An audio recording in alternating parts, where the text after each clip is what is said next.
que la bénédiction de Dieu le Père, de Dieu le Fils et de Dieu le Saint-Esprit soit avec vous et avec toute votre famille. Que la paix du Seigneur inonde votre cœur et votre foyer en ce moment même. Je vous salue avec l'amour et la grâce de notre Seigneur, et je vous invite à entrer dans cet espace sacré que nous créons ensemble, un sanctuaire de prière et d'espérance, où que vous soyez. Peut-être êtes-vous dans votre voiture, dans votre chambre, ou en train de vous préparer pour une longue journée de travail. Qu'importe. La présence de Dieu ne connaît ni mur ni distance. En cet instant, je veux que vous sentiez sur vos épaules un manteau de paix, un manteau de protection que Dieu lui-même tisse autour de vous et de tous ceux que vous aimez. Recevez maintenant le sceau de la protection divine sur votre esprit, afin qu'il soit gardé de toute anxiété et de toute peur. Sur votre cœur, afin qu'il soit gardé de toute amertume et de tout ressentiment, et sur votre maison, afin qu'elle devienne une forteresse du Saint-Esprit, où l'ennemi ne peut ni entrer ni opérer. Nous ouvrons ce moment de communion en invitant l'Esprit Saint de Dieu à remplir chaque recoin de votre vie, apportant du réconfort à votre âme et de la clarté à votre chemin, établissant un périmètre de sécurité céleste autour de votre héritage le plus précieux, votre famille. Pour la gloire de Dieu, nous sommes déjà une grande famille de prières ici sur YouTube. J'aimerais aussi que vous laissiez votre j'aime, votre like, car chaque fois que vous faites cela, vous signalez à YouTube que ce que vous voyez et entendez est bon pour vous et qu'il peut l'envoyer à d'autres personnes. C'est pourquoi il est très important de laisser votre j'aime. Et si vous n'êtes pas encore abonné, en bas, il y a le mot « s'abonner ». En ce moment, dans l'unité et avec l'autorité qui nous a été conférée au nom qui est au-dessus de tout nom, le nom de Jésus-Christ, nous nous levons en esprit de guerre pour prendre possession de la victoire qui nous a déjà été donnée à la croix.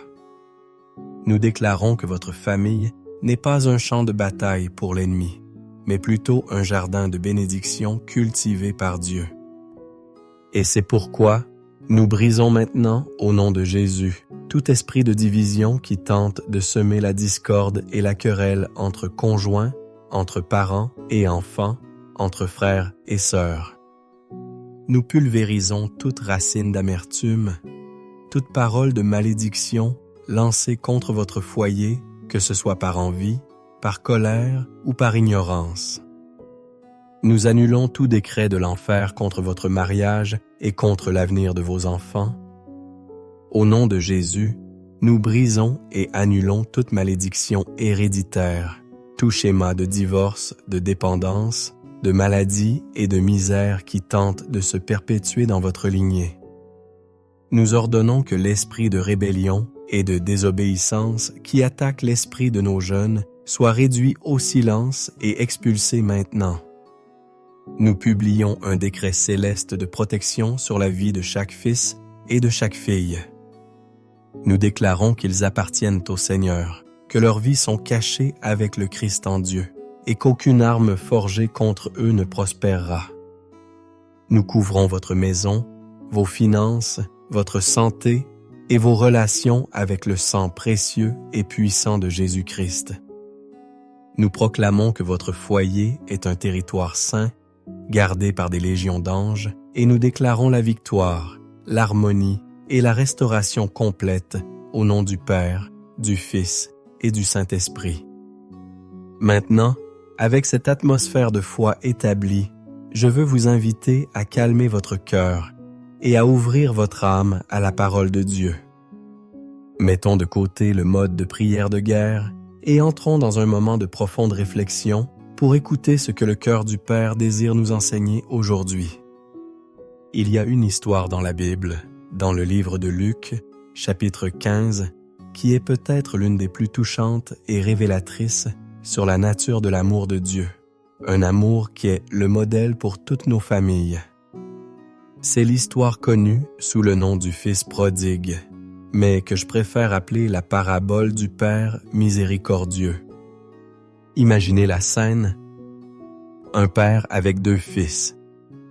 Le plus jeune, plein d'une confiance en soi arrogante, vient vers son père et prononce des mots qui, dans cette culture, équivalaient à souhaiter sa mort. « Père, donne-moi la part de bien qui me revient. » Le cœur de ce père a dû se briser en 1000 morceaux. Malgré cela, avec une douleur dans l'âme, il partage l'héritage. Le fils prend tout, part pour une terre lointaine, et là, comme le dit l'Écriture, dissipe tous ses biens, menant une vie de débauche. Il a tout dépensé en fêtes vaines, avec des amis qui n'étaient intéressés que par son argent. Et quand l'argent a manqué, les amis ont disparu. Pire, une grande famine survint dans cette terre. Celui qui vivait auparavant dans le luxe avait maintenant faim. Désespéré, il trouve un emploi qui était le plus humiliant possible pour un Juif, s'occuper de porcs. La faim était si grande qu'il souhaitait manger les restes que les porcs mangeaient, mais personne ne lui donnait rien. C'est là, au milieu de la boue, de l'odeur insupportable et de l'abandon total, que l'Écriture dit quelque chose de puissant, étant rentré en lui-même. Dans ce moment de brisement absolu, il se souvint de la maison de son père.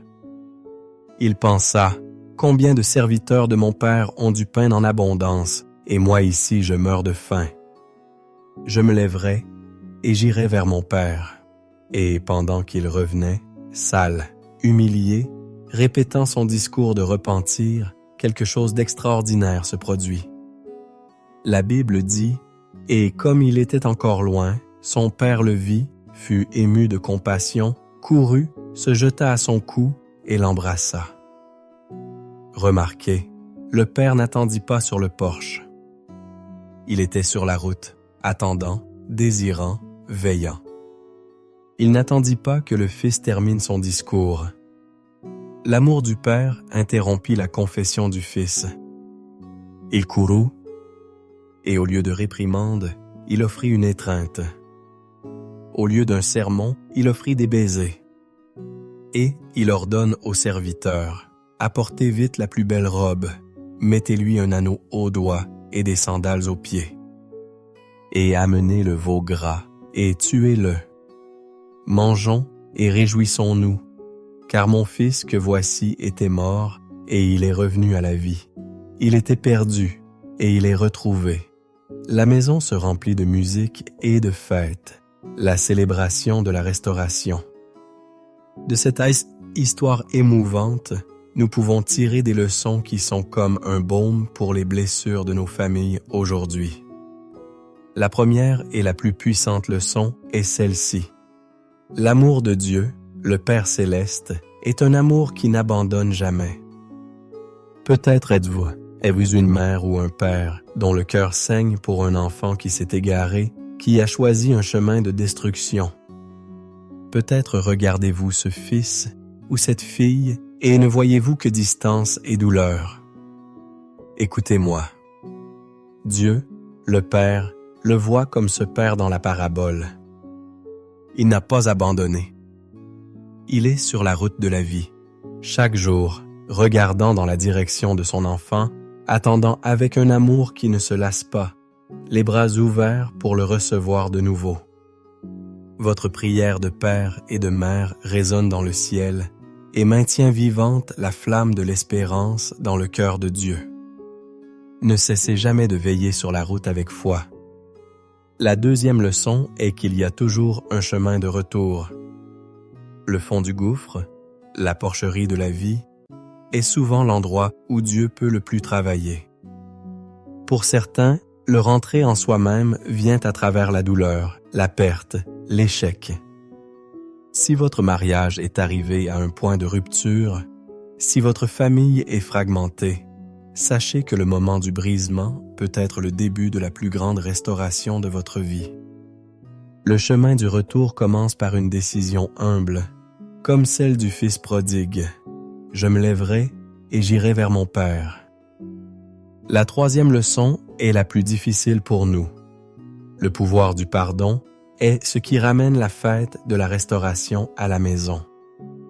Le Père n'a pas dit « D'abord, tu dois prouver que tu as changé ». Il n'a pas imposé de période de probation. Son pardon fut immédiat, complet et extravagant. Il n'a pas seulement pardonné, il a restauré l'identité et l'honneur du Fils avec la robe, l'anneau et les sandales. Je vous demande aujourd'hui, sommes-nous prêts à courir à la rencontre de celui qui nous a blessés dans notre propre famille? Sommes-nous prêts à offrir un pardon qui ne garde pas rancune, qui ne jette pas les erreurs du passé au visage de l'autre, mais qui célèbre le retour et la réconciliation? C'est ce type de pardon qui brise les chaînes de l'amertume et permet à la musique et à la joie de remplir à nouveau notre foyer. Cette image du Père courant pour embrasser son Fils, ce Père qui protège et restaure, est la promesse vivante de Dieu pour votre famille. Cette promesse n'est pas seulement une belle histoire, elle est établie dans des paroles de puissance que Dieu nous a laissées dans les psaumes afin que nous puissions les déclarer avec foi. La promesse de l'étreinte protectrice du Père est décrétée dans le psaume 91. Ce psaume n'est pas seulement un poème ancien, c'est une police d'assurance divine, un décret de protection que nous pouvons revendiquer sur nous et notre maison. C'est la voix du Père céleste vous disant directement « Si vous vous abritez sous mes ailes, je serai votre refuge, votre forteresse, votre bouclier protecteur. » C'est la garantie que, même lorsque les dangers de la vie approcheront, il donnera ordre à ses anges à notre sujet, pour nous garder dans toutes nos voies. Et avec cette promesse de protection, il nous donne la promesse de provision et de soins constants dans le psaume 23, qui nous assure que ce même Père protecteur est notre bon berger, qui nous guide, nous pourvoit et nous prépare une table de bénédiction. C'est pourquoi je veux vous inviter maintenant à fermer vos yeux si possible, ou simplement à concentrer votre esprit. Préparez-vous à recevoir ces paroles non pas comme une lecture lointaine, mais comme une prophétie qui est libérée sur votre vie et votre famille en ce moment. Recevez ces paroles dans votre esprit et laissez-les édifier un mur de feu protecteur autour de vous. Celui qui habite sous l'abri du Très-Haut repose à l'ombre du Tout-Puissant. Je dis à l'Éternel, mon refuge et ma forteresse, mon Dieu en qui je me confie. Car c'est lui qui te délivre du filet de l'oiseleur, de la peste pernicieuse. Il te couvrira de ses plumes, et tu trouveras un refuge sous ses ailes. Sa fidélité est un bouclier et une cuirasse. Tu ne craindras ni les terreurs de la nuit, ni la flèche qui vole de jour, ni la peste qui marche dans les ténèbres, ni la contagion qui frappe en plein midi. Passe. 1000 tomberont à ton côté et 10 000 à ta droite, mais le mal ne t'atteindra pas. De tes yeux seulement tu regarderas et tu verras la rétribution des méchants. Car tu es mon refuge, ô Éternel, tu fais du Très-Haut ta demeure. Aucun malheur ne t'arrivera, aucun fléau n'approchera de ta tente. Car il ordonnera à ses anges à ton sujet de te garder dans toutes tes voies. Ils te porteront sur les mains, de peur que ton pied ne heurte une pierre. Tu marcheras sur le lion et sur l'aspic. Tu fouleras aux pieds le lionceau et le dragon. Puisqu'il m'aime, je le délivrerai, je le protégerai, puisqu'il connaît mon nom. Il m'invoquera, et je lui répondrai. Je serai avec lui dans la détresse. Je le délivrerai, et je le glorifierai. Je le rassasierai de longs jours, et je lui ferai voir mon salut. Père bien-aimé, Dieu Tout-Puissant, avec l'image de ton étreinte miséricordieuse gravée dans notre esprit et avec la promesse inébranlable du psaume 91 résonnant dans notre cœur, nous nous approchons avec audace devant ton trône de grâce. nous venons non pas en fonction de nos mérites, mais par ta bonté infinie et par le sacrifice de Jésus. Seigneur, nous élevons devant toi chaque famille qui écoute cette prière. Tu connais chaque larme, chaque nuit sans sommeil, chaque cœur brisé. Et maintenant, Père, nous prions spécifiquement pour chaque fils et chaque fille qui, comme le fils prodigue, s'est éloigné de la maison, s'est éloigné de toi. Où qu'ils soient, nous te demandons, Saint-Esprit, de provoquer en eux un retour à soi. Qu'ils ressentent une profonde nostalgie de la maison, une nostalgie de ton amour. Envoie tes anges pour les protéger des dangers, délivre-les des mauvaises épaules, des mauvaises compagnies et des addictions, et crée un chemin divin de retour vers ton étreinte et vers l'étreinte de leur famille. Nous clamons maintenant pour la guérison des mariages qui ne tiennent qu'à un fil, où la communication a été remplacée par le silence, où l'admiration a cédé la place à la critique et où l'amertume a pris des racines profondes. Nous demandons que ton baume de guérison soit répandu. Restaure le premier amour, enseigne-leur à pardonner comme tu nous pardonnes et unifie à nouveau ce que l'homme et l'ennemi ont tenté de séparer. Nous intercédons pour la réconciliation entre parents et enfants, entre frères et sœurs qui ne se parlent plus. Brisons les murs d'orgueil, de rancune et d'incompréhension. Crée des opportunités divines pour le pardon et pour la restauration des liens familiaux. Et Seigneur, fondé sur la promesse du psaume 23 que tu es notre berger et que nous ne manquerons de rien, nous clamons pour la provision financière sur chaque foyer. Ouvre les fenêtres des cieux, réprimande le dévoreur et pourvois à chaque besoin. Que le pain ne manque pas sur la table, que les dettes soient payées et qu'il y ait de la semence à semer. Enfin, nous prions pour la guérison. Touche chaque corps malade, chaque esprit opprimé par l'anxiété et la dépression. Libère ta vertu guérissante sur chaque membre de la famille, apportant santé intégrale, paix et force. Maintenant, comme un acte de foi, je vous invite à participer à cette chaîne puissante. Écrivez dans les commentaires le nom de votre famille, ou le prénom de vos enfants, ou une demande spécifique pour laquelle vous clamez. Élevons-nous les uns les autres, et chaque nom, chaque demande écrite sera un mémorial devant Dieu, couvert par notre intercession communautaire. Que la paix de Dieu, qui surpasse toute intelligence humaine, garde votre cœur et votre esprit en Jésus-Christ. Que la certitude absolue de l'amour du Père, un amour qui court dans votre direction, qui n'abandonne jamais et qui célèbre toujours votre retour, soit votre force pour cette semaine. Souvenez-vous, votre famille est un projet précieux de Dieu. La tempête passera.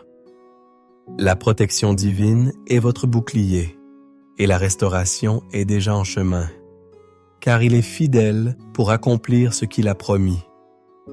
Allez en paix, vivez dans la certitude de cette victoire. Recevez cette bénédiction au nom du Père, du Fils et du Saint-Esprit. Amen et Amen.